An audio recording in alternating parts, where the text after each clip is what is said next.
A very good evening to all our viewers.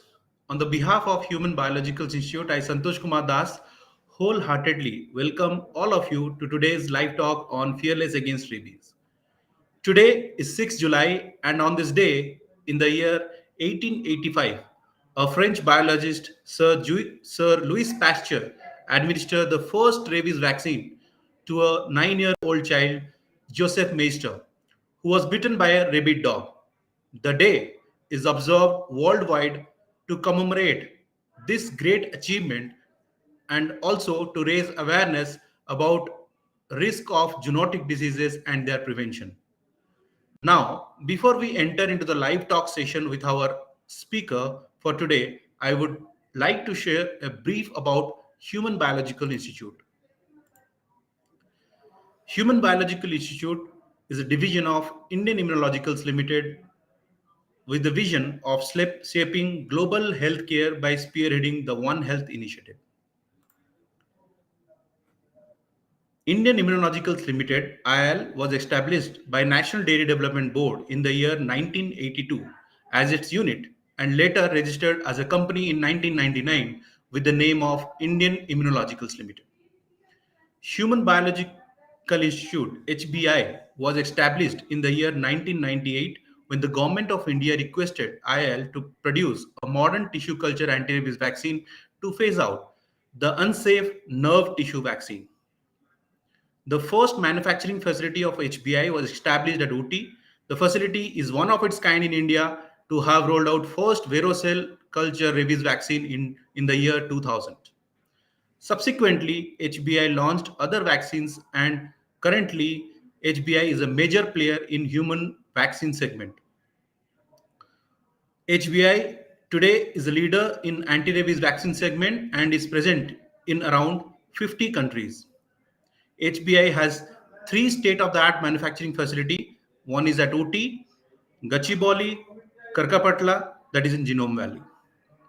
HBI has also forayed into the market of clinically proven wellness products and infertility range of hormones. With the mission to innovate, produce, market quality healthcare products and services to improve and extend lives, we believe in providing affordable products with high quality through continuous technical innovations and improvements to meet the customer needs. We are really proud of our green initiative. As a market leader, we have taken a significant step to reduce the plastic burden by 160 tons per annum by simply changing our flagship brand to a eco-friendly pack. Abherab is available in eco-friendly pack. HBI or Indian Immunologicals Limited is also known for its CSR initiatives. As a corporate, we adopt government schools. IL has adopted two government schools in the vicinity of Karkapatla facility in Hyderabad, Telangana. IL has provided infrastructure and basic facilities including midday meals scheme program. As a result of IL's intervention, the strength of the school has gone up and there is huge line for children for getting admitted in this government school. With the gift a meal program, over 1600 school going children have been benefited in Telangana and Tamil Nadu. Every day milk is served to the girl child. IL has donated oxygen generation plant to TIMS Gachibowli. IL has facilitated the setup of oxygen generation plant at Telangana Institute of Medical Sciences, Gachibowli. The oxygen plant works on the principle of pressure swing absorption and enables efficient distribution of oxygen to the needy patients. Human Biological Institute is available online. You can visit our website www.indimmune.com or reach us at 1800 313 999977. We are very well available in LinkedIn, YouTube, Facebook, Instagram, and Twitter.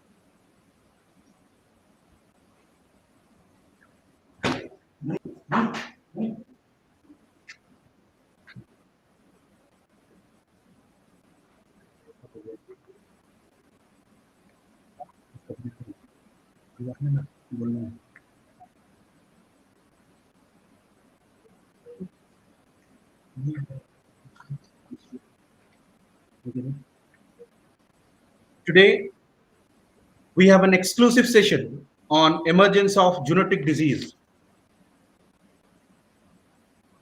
a one health approach, and we have an experienced practitioner from Karnal, Dr. K Sood.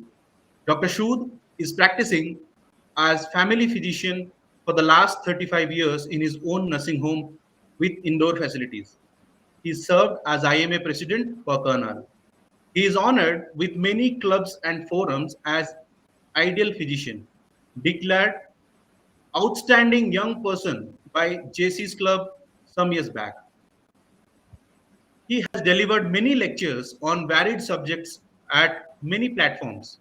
Sports and singing is his passion besides his profession. Welcome, Dr. Sood, to the session today. Thank you. Thank you very much. Thank you so much, Doctor, for joining us today. Good evening, everybody, and thank you. Yeah. Yeah. Thank you, Dr. Sood, for joining us today on this exclusive program on emerging zoonotic disease. This is a young One Health initiative. So, doctor, as we see that daily nowadays we are seeing in newspaper daily some or other zoonotic diseases are coming to the life of human beings and affecting our life. So, what are these actually, doctor? For the benefit of our viewers, can you tell us what are zoonotic diseases? You see, zoonotic diseases, as the name itself depicts, or zoonoses, are a group of diseases which are transmitted by vertebrate animals to the human beings and vice versa. They are transmitted through parasites, viruses, bacteria, and fungi. So zoonotic diseases or zoonosis primarily has to be the diseases which are transmitted from animals to human beings, primarily speaking. Right, doctor. So, that, doctor, is it like the zoonotic diseases are really uh, are the diseases which is transmitted through the germs present in the animals? Yeah, they are the germs which are transmitted through parasites, bacteria, virus, and fungi, and they convey it to the healthy bodies through their toxic germs, through their toxic germs. Right. Thank you, doctor. So what we have heard from Dr. Sood is basically now the zoonotic diseases are actually the germs which is get transmitted from between both animal and human. So is it Yeah, doctor transmitted both ways, right? From human to animal and animal to human. it is. You're right. Thank you, doctor. The next thing which you'd like to understand is how are common are these zoonotic disease? Because nowadays, if you see, it's very common. I think 3 4 years back, if you see the situation is different. But if we see this year, we have seen last 2 years we have seen lot many zoonotic diseases which is transmitted to wild animals to the human beings. So See, the thing is that human race, ever since it came into being, and zoonotic race are companions arms in arms for the last so many decades, or shall I say centuries. So, the zoonosis is a very common disease, group of disease, which has come into existence for the last so many decades, shall I say, and centuries, and it is very, very common.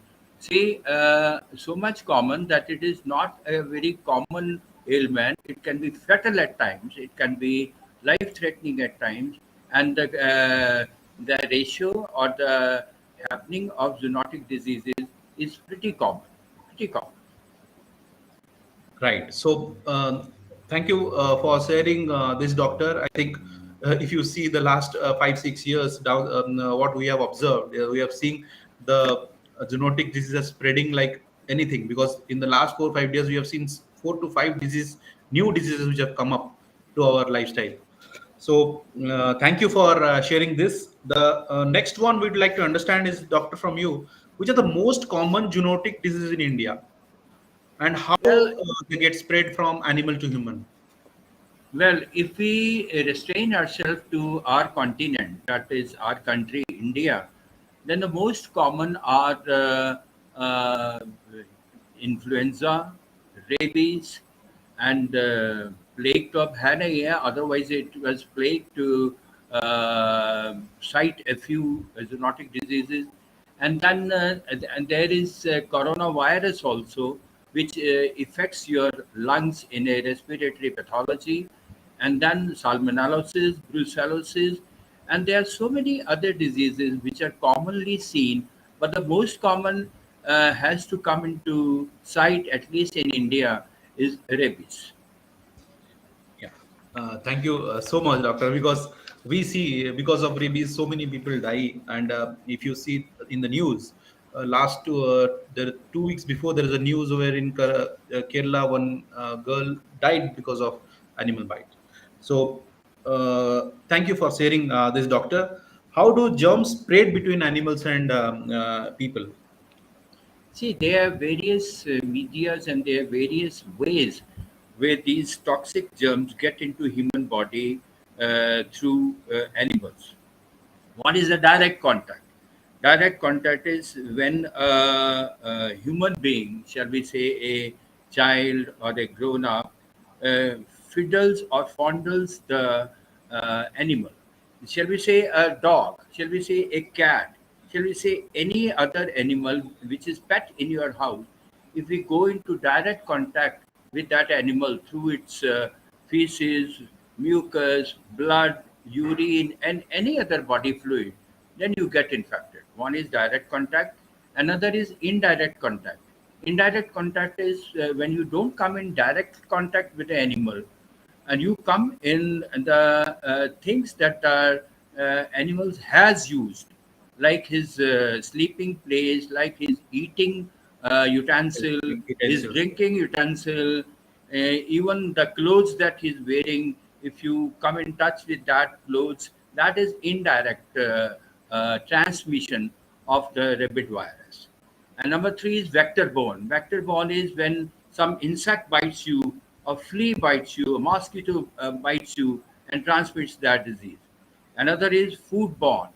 If you take contaminated food, if you take unpasteurized milk, if you take any other food that is not hygienically correct, then you can contact this zoonotic disease.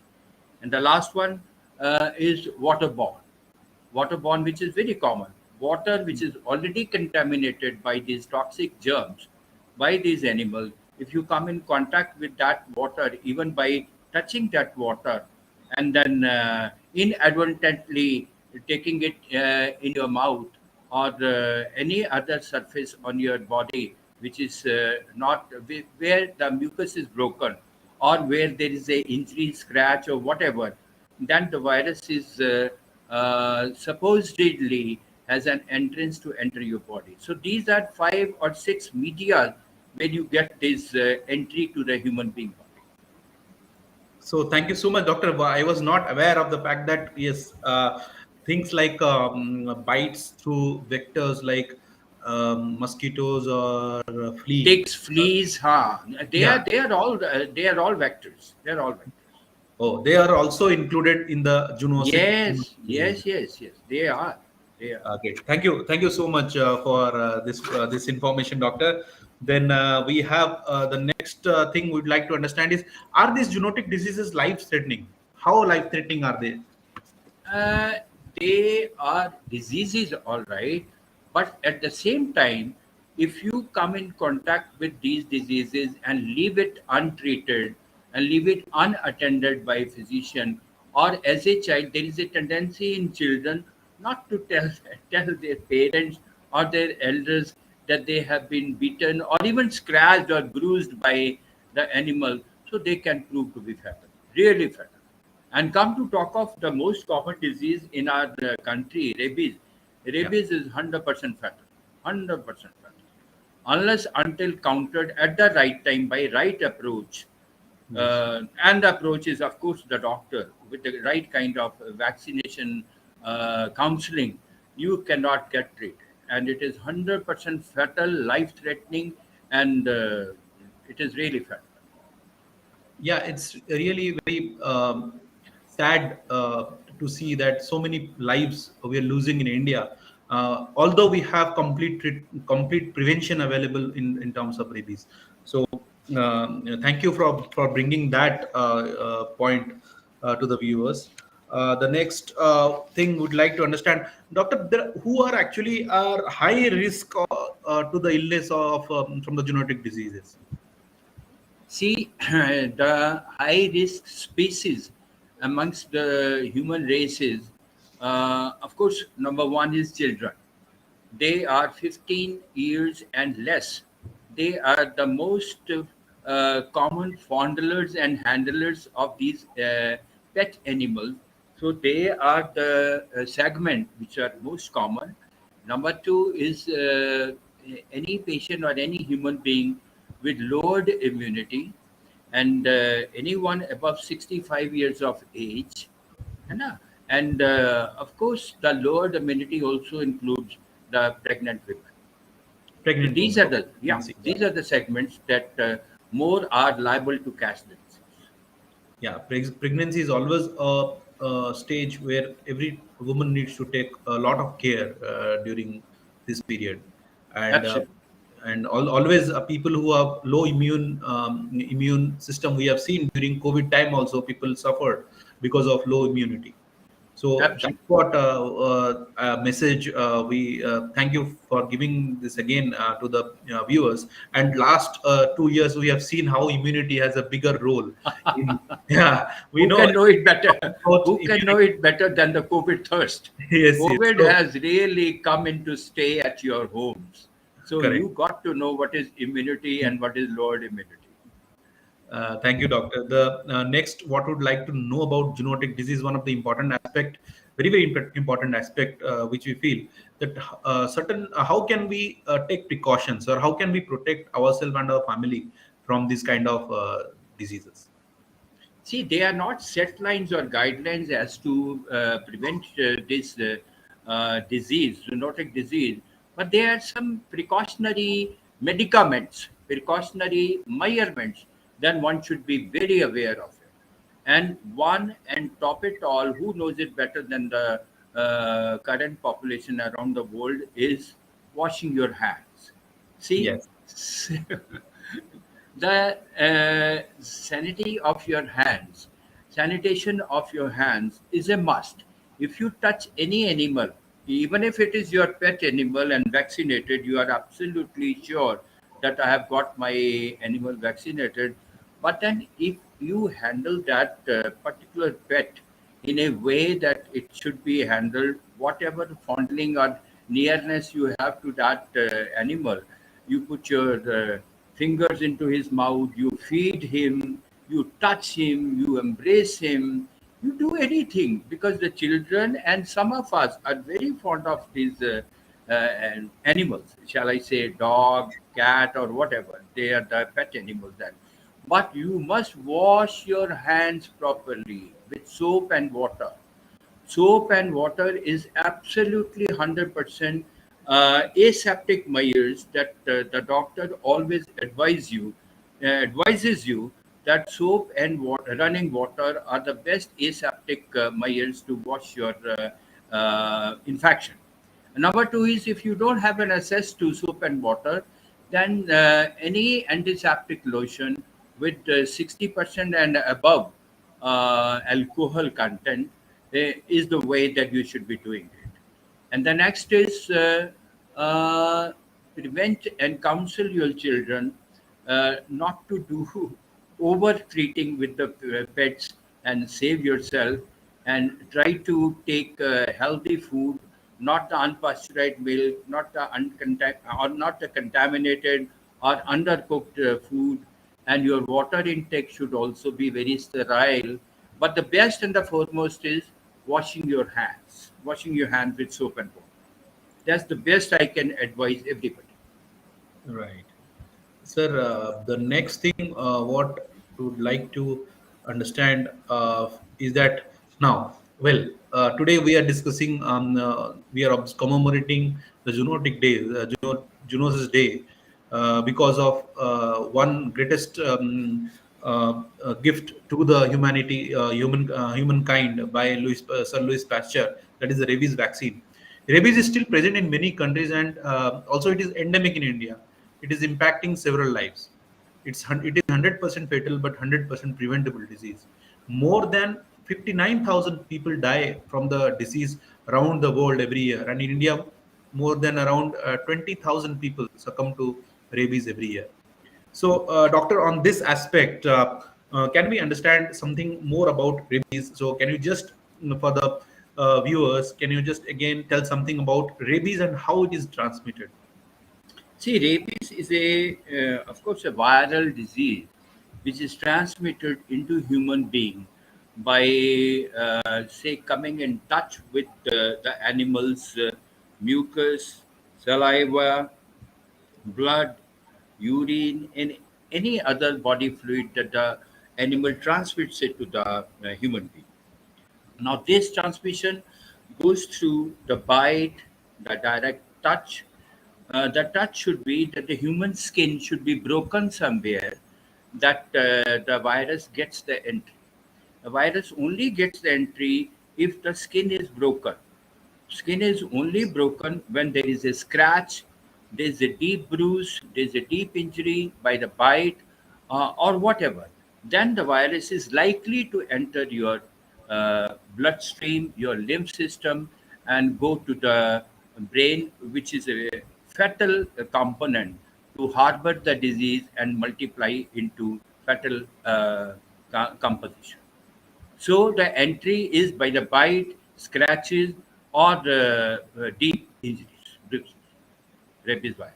Right. Thank you, doctor. Can it happen through a leak on a broken skin of something or a wound? Any? Yes, Yeah. yes, yes, yes.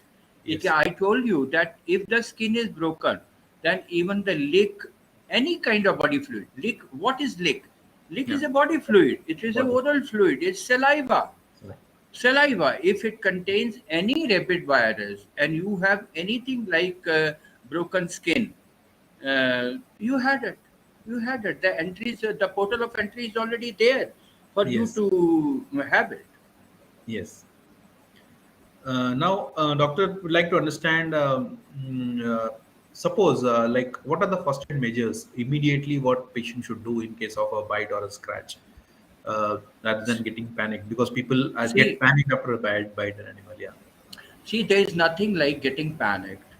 See, one thing is that the animal which bites you, it should be a pet animal of your own house, or any other street animal, or any other house animal that you got to visit. If that bite comes to you, don't panic. Just go to wash that wound or lick or injury, whatever is caused in your body, and thoroughly wash it with running water and soap, which is again very, very important for that virus not to make a entry in your lymph system or your blood system and travel upwards. The travel has to be stopped only by washing it properly and cleaning it properly later on with some antiseptic lotion, with some alcohol based antiseptic lotion, or soap and water if anything is not available, or even if the soap is not available, water is everywhere available. You should wash it thoroughly with water so that the virus does not get entry or portal of entry deep inside your system. And kindly don't dress it. The wound, howsoever deep it may be, it should not best not be dressed. If the bleeding is more and the bite is more, then you got to loosely dress it with some bandage. Otherwise, don't dress it, so that the portal of entry is open for the fluids to wash out that injury or wound.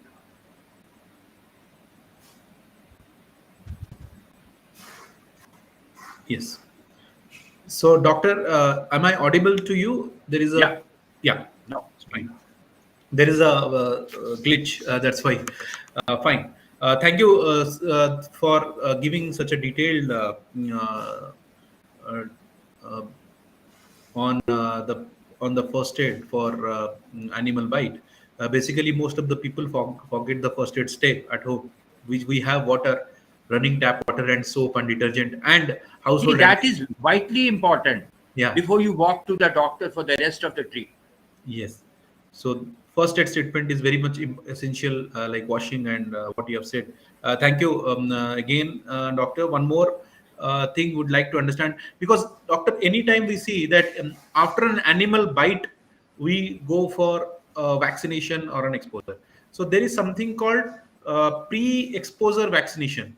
And recently, what we have seen that WHO and Indian Academy of Pediatricians have also suggested for something called pre-exposure vaccination for high-risk groups.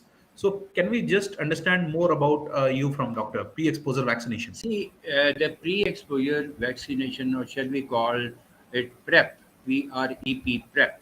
So this has come into stay only a couple of years back, and this is very, very important that a particular group of people, they must get this pre-exposure vaccination done to prevent the disease and the virulence of the disease, shall I say. Because if we get the prep done to this group of people, I don't think everybody is aware of prep, but one should be aware of prep. That prep is very, very important. If you live with a dog, if you are a dog handler, I'm telling you the likely people who are the ideal candidates for PrEP. So the pet handlers or the animal handlers, the health workers, the doctors, or shall we say the children below the age of 15 years, they are the people who should be getting pre-exposure prophylaxis vaccine, which is very, very important, because this prophylaxis vaccine will introduce antibodies into you, which are able to fight the virus for considerably long time till you get a redosage of pre-exposure prophylaxis. So pre-exposure prophylaxis is a must in, shall I say, in all who are fond of pets. Why do you, doctor, feel that the pre-exposure prophylaxis is important for children? See, the children are the segment who are the most friendly with this dogs and see Hmm. likes cats and everybody, especially the dogs. I'll tell you an example. My children, I have a dog at home. It's a Labra. So Ah. my children are so fond of dog. They will do, they will go any length to fondle with that dog.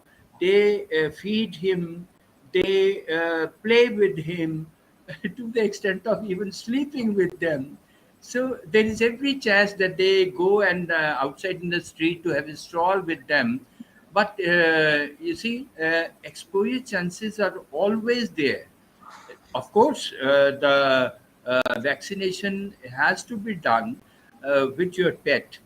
That's the first line of precaution that everybody must have in his mind, that pet that you keep should be properly vaccinated.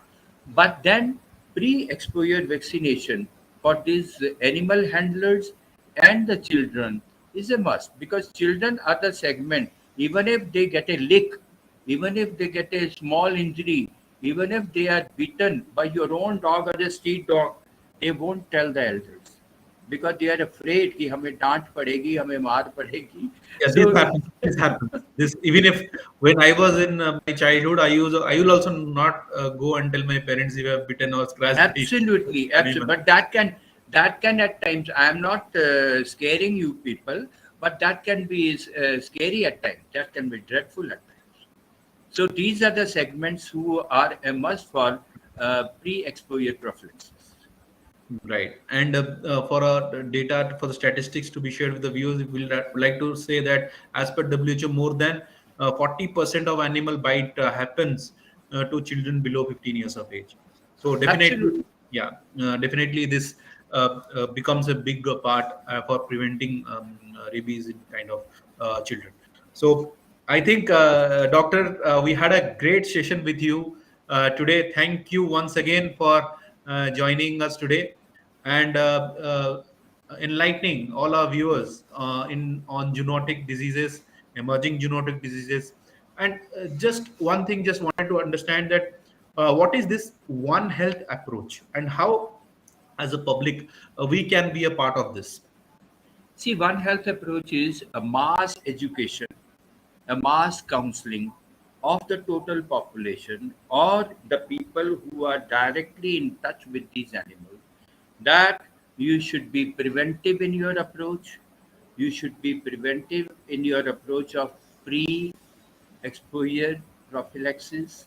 You should be preventive in your approach of how to tackle an animal bite or a scratch and how to educate your family, especially the children. The single approach is education, counseling, and proper guidelines that you should be preventing this dreadful disease, rabies.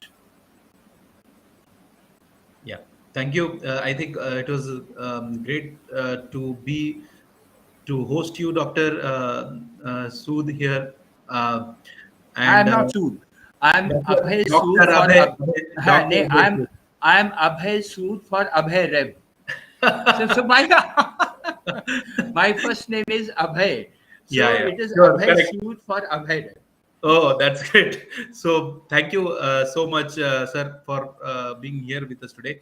And we would definitely look forward for more such enriching session from Dr. Abhay Shud from Karnal. And Doctor, before we sign off, would you like to give any message to public for the last time for the on the genosis? Yes. See, is a very um, celebrated day today. It's a zoonotic day where Louis Pasteur was the first man to introduce the rabies vaccine to all of us. So the carry home message which I wanted to convey to all of you is the one single approach to this preventable disease called rabies is take care. The prevention is the best cure. If even if it is there, like any bite, leak, or whatever, so go in for preventive measures, which I have already cited to you. So a single approach is prevention. It may be the prevention of the site that you are involved in. It may be prevention in the form of pre-exposure prophylaxis. Thank you and have a great evening, Safia. Thank you. Once again, thank you so much, and thank you all the viewers for being here with us today. Any kind of queries, you can drop your questions in the chat box. We would like to answer all those in our next sessions. Till then, have a nice day. Thank you and goodbye.